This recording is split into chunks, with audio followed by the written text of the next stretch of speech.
Well, hello, Ultra Racing fans, and welcome to Ultra Racing Network's coverage of the 2015 Nutrimatix Badwater 135. I'm Jarek Wilhelmsen. Well, folks, we are back to the original route.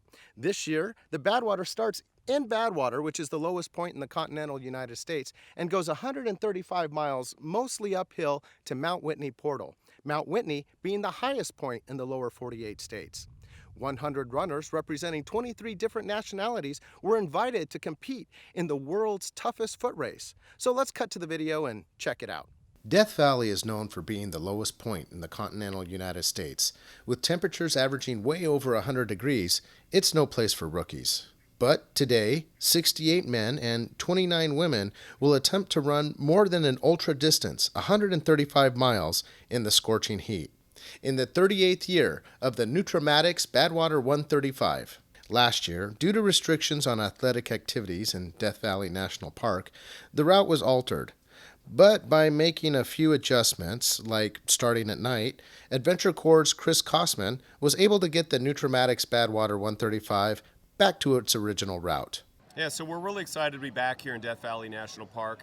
And, we've got a great working relationship with the Park Service, and we've been able to create an understanding of one another and what our goals and aspirations are. And really, they're very much the same thing. We want everybody to be safe and get to the finish line safely.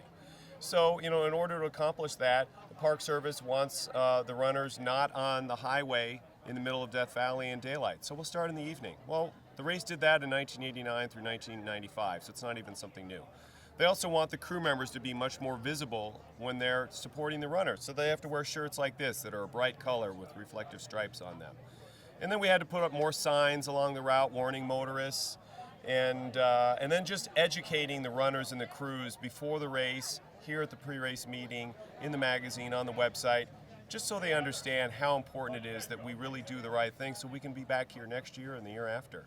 The race begins in Badwater, the lowest point in Death Valley, at 282 feet below sea level.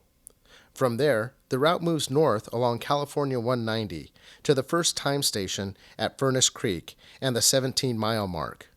At that point, the runners finally reach sea level. From there, runners continue west and fairly level around the tip of Tucky Mountain until they reach Time Station 2 at Stovepipe Wells and the 42-mile mark in the race. And then that's when the climbing begins.